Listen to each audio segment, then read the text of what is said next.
These damn Disney execs are fucking relentless. More Baby Yoda, but make him evil. Idiots thought that Boba Fett was a good idea and alien milk. Chewie, you were one of the good ones. I don't think it's too bad. Oh no. There's no point in you dying here with me, Chewie. You go and live a long shelf life and not end up in a fucking clearance bin in CEX.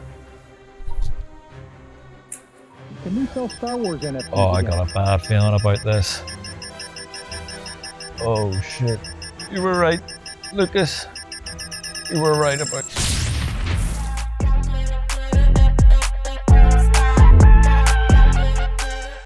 This Star Wars game came before all the prequel, sequel, Disney garbage, when all we had was the original trilogy and a bunch of books no one ever read, and this was one of quite a few great games. But does it still make you feel like a hardened rebellion mercenary today, or has it lost its charm? 1995, Toy Story, Braveheart, the rise of Britpop, and the release of Windows 95. God, what a glorious time to be alive, particularly if you just finished up Doom 2 and were thirsty for more. So chums, I have a confession to make. I never played Dark Forces before now. Not when I was a wee baby, and not in the years since. This was my first rodeo, so I kind of debated what way to play it. Should I struggle through on DOSBox, get a source port, or use the remaster? I was spoiled for choice really, but I decided to go with the remaster originally. That was a waste of £15, because I realised with mouse look and auto aim, it made the game for babies. Don't get me wrong, I love Night Dive and the work that they do, and this by no means is a bad remaster. It's just not quite the experience I'm looking for, so I decided on the middle ground with the Force engine. I'm also playing with the remastered sprites. I'm sure someone, somewhere, at some time will be pissed about these settings. It is what it is. I didn't really fancy bumbling my way around the DOSBox for hours, using the keyboard to look up and down. Anyway, I'm playing on hard, because I heard that the game is quite easy anyway. Right off the bat, the first mission's objective is to do what it took 2 seasons of TV and a spin-off movie to do: steal the Death Star plans. Before that, let me introduce you to our protagonist, the most badass man to be deleted out of the canon by Disney. Kyle Katarn. He does what entire squads and armies just barely do in the movies. If he wasn't working for the rebellion, there wouldn't be one. So I dropped down into the Imperial base with our trusty blaster to kill this guard, and now we'll never see that blaster again, because now I have this cool Imperial assault rifle. And right away with this rifle, it becomes clear the dedication to detail LucasArts put into this title. That's right, LucasArts, that gutted husk that used to make video games. And before this was released in 1995, they were making point-and-click adventure games, which is nuts to go from that to making a Doom clone, and not even a bad one. In fact, this is one of the best, which is saying something because there's a lot. Who knew throwing Doom and Star Wars at each other would make such a great combo? And that's it, they had to get both those aspects right. It had to be Doom Wars, Star Doom, Stoomdars. Anyway, it feels great to play as a boomer shooter, but it also oozes with all the stuff you love about Star Wars: the locations, the weapons, the aliens, and the Stormtroopers. And oh boy, those Stormtroopers, they are the bread and butter of this game, and there are a ton of them, and they're just a delight to massacre. They sound great and they look great. This first level is basically just a way to show you how badass Kyle is.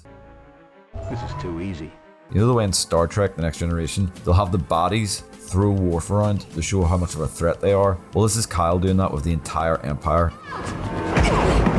He walks into the Imperial station, kills several dozen troopers, and then just steals the Death Star plans right off the bat. Very straightforward. Oh yeah, Darth Vader. You know, Darth Vader is still to this day such a great character. He plays a very small role in this game, but his involvement at all gives a lot more weight to everything. The main villain for us, however, is this fella here, General Mock. He is heading the Dark Trooper program, which is now getting funding thanks to the Empire's previous big cash dump blowing up. With the first mission over, the kid gloves are now off, and for some reason there are more Imperials stationed at every other location in the game than the ones that were guarding the Death Star plans. I'm not complaining, it's a chance to kill more troopers, which is, you know, just the best. It feels great. I swear, I'm not being a sadist. There is just really great feedback when you're killing troopers in this game. So we're now going into the third mission, which is the worst mission. It's just a big sewer full of shit and robots. We got them all, from probe droids, interrogation droids, and these little remotes. I really hate these little tiny robot bastards, but they aren't really the issue. The issue here is wading through the feces and fighting the things in the feces. Ugh. It also doesn't help that this place is a horrible maze, just to find the space hillbilly at the end. Oh, but before I forget, I need to mention two things that go hand in hand: the Grands and the thermal detonators. The thermal detonators are a handy weapon. They aren't as good as the dynamite from Blood. Like, I have no idea how far I'm going to be throwing it until it leaves my hand, but it does come in useful against large groups of troopers. But the Grands, however, who also have detonators, are more or less perfect shots with it, which makes them a bit of a nightmare if there are a lot of them, or if they're above me. I have the high ground! Yeah, that. But yeah, these icy bottomless pits are a fun combo. This, incidentally, is the first time I die. And it's not too bad. With the live system, basically no time lost on death, just as long as you don't lose all of your lives. I picked up the repeater rifle here and the shot of it killed me. It's a pretty nice weapon. I think it's a bit more accurate than the trooper rifle and does a wee bit more damage, but the main thing for me is that the secondary, which is a pretty good substitute for a shotgun. Once I get onto the Imperial base in this mission, it has turrets, and I hate the turrets. They're just way tougher than they have any right to be, and they hit hard as a truck. I really never have an easy time dealing with them. I mentioned LucasArts earlier, and something LucasArts loves is doing puzzles, and this game is no different. So here we are, doing an elevator puzzle. This one isn't too bad, but some of the later ones are more complicated. I'll mention some of the more annoying ones. They aren't too bad. They make some of the game a bit more interesting. We're now at a facility where they mine the material they need for the Dark Troopers. This mission is just a descent into the depths to blow it up. Mostly faced with fighting enemies at various elevations and navigating crushers. This is where I get the fusion cutter. I don't really use it. Maybe I missed a trick with it, but it didn't seem to do anything that the other weapons couldn't do. It maybe was a bit more useful against turrets, but it just shoots big green plasma balls. When I get to the bottom, I plant a charge. When I suddenly get jump scared, like genuinely I wasn't expecting to see a Dark Trooper down here coming at me. Like, it's honestly not too bad of a fight. This first phase of the Dark Troopers are kind of a pushover. They deflect most of your blaster fire, but thermal detonators seem to handle them pretty easily. Oh my god, is that Boba Fett from the hit Disney show The Book of Boba Fett? Wow. It's now time for a classic Star Wars prison break. I really like this mission. It's quite an elaborate level design, a lot of different prison wings, which I would explore a bit more the second time around, because this level introduced mines, which for a start I thought was a pickup, so I got blown up initially, and then I got blown up another time, and then I walked into a force field and I died, losing the last of my lives. On the second playthrough, I found a secret, or at least I think it's a secret, because it got me to the objective in like a third of the time. In fact, the first time I couldn't actually figure out how to get to the objective, but it turns out it's kind of like a puzzle where you have to move the elevator shafts in such a way that you can then find this opening to get into the vents. But I didn't just skip the rest of the level that I had played before. I went back to get the mortar gun. It's basically just a grenade launcher. It can be a bit handier than actually trying to aim the thermal detonators by themselves. It's now time to place a tracking device on a smuggler ship to find a robotics facility. A lot of the missions seem to be placing tracking devices and stowing away. It's a little confusing how I wipe out entire battalions of troopers or mercenaries and nobody blinks an eye. It's business as usual afterwards, or none of these plans would pan out. God, I hate mines! I never really thought about Star Wars toilets. In fact, this might be the first time I've seen one, and I'm really disappointed that it's just a urinal though. With all the advanced technology, I'd have thought bathrooms would be a little less barbaric. God, look, there's 2 Stormtroopers standing side by side. There are also some Gamorrean guards in this mission as well. They're melee, so they never get a chance to get close enough to hurt me ever, so I don't really see the point in them, other than to just be here because it's Star Wars. The Grounds, however, are out in full force here on this level, with their grenades, and them being rained down upon me.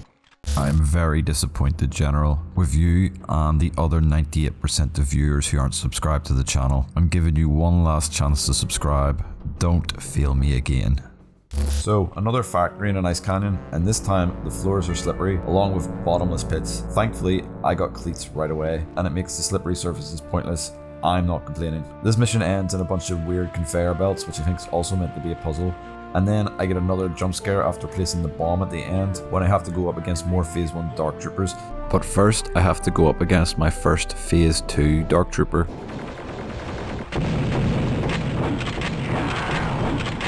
Again, they're not really that hard, but I'm stuck in a maze with them and they're coming out of like nowhere in these close quarters. The platooning experiment hadn't came out yet, but this really reminded me of Hunted.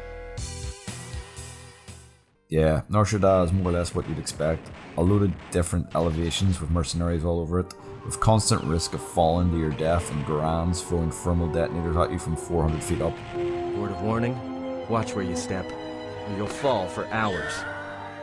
We're introduced to the Trandoshan, and Jesus, they just explode the floor underneath you on sight, so the only way to survive it is to kill them instantly, or not stand in their line of sight for any length of time. You know what would be really nice? If when I had that weapon, it was really, really good, but it actually just sucks. It's okay against large groups of enemies, but that's about it. After accidentally shooting myself to death, I find the Nava card.